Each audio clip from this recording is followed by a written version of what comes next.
I love flying.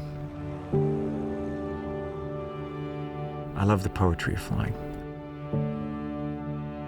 As cinema and technology evolves, how do we give the audience something incredibly unique and also classic?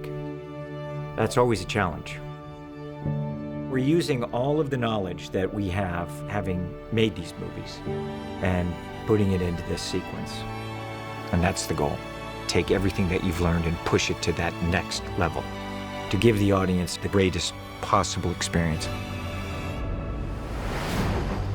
So the work began in the United Kingdom and Duxford.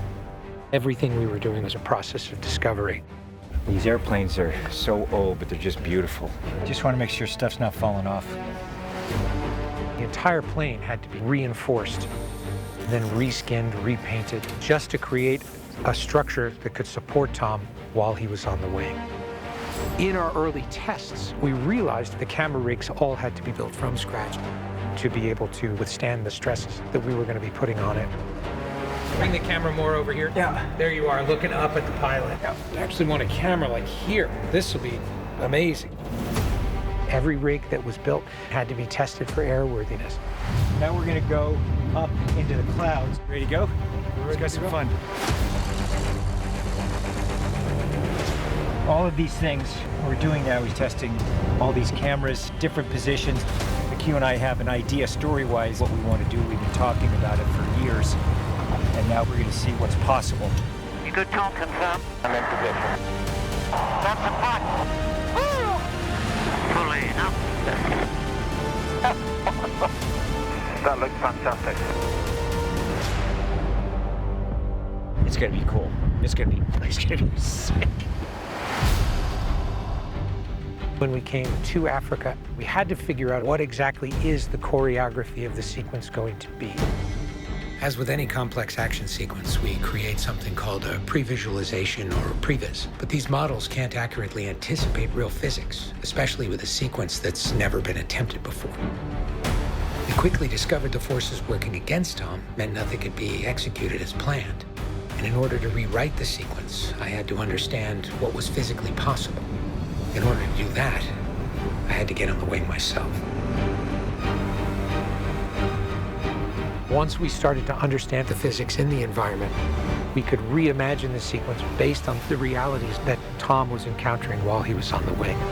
We're going to do roll, loops, hammerhead. I'm going to take you through my action. I come up, and I'm pulling up, and now I grab it, and I try to hold it steady. The airplane's pitching. Yep. It starts going over. Everything we had prepared for, we've had to learn all over again, starting from scratch. We can do this now. Okay. We can do it. This is an exciting day. I've been looking forward to this. You gotta remind me not to smile here. When we were shooting the first stage of the sequence, we were dealing with challenges based on low-level flow. It was a very, very challenging sequence, and it required some of the best pilots in the world, an incredible amount of preparation, an incredible amount of focus. Every morning we were having drills about what to do in the event of an emergency.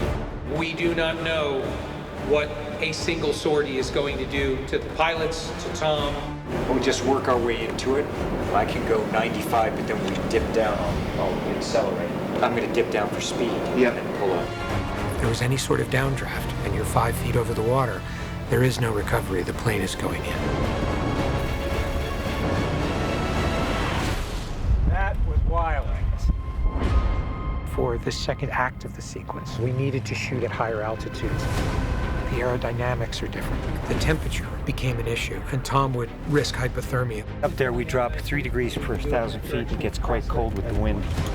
When Tom is on the wing, we have to communicate by a hand signal because the winds are from 100 to 140 miles an hour. Stop. The biggest challenge for us was how physically punishing it was for Tom to be on the wing. It can't be easy. Everybody want to do it. See you, okay? The wind distorts your vision. between maneuvers, he actually has to stick his head into the cockpit so that he can breathe. And at times, he would reach such a level of physical exhaustion that he couldn't get back into the cockpit of the plane. What's the matter? It's like when we get it, I can't do it anymore. But Tom is constantly pushing the limitations of what is possible. I'll go one more. We're gonna get it. And he did it over and over and over again. This being a culmination of a 30-year story arc, Tom is determined to create the biggest experience possible for the audience. 3, 2, 1, go! Holy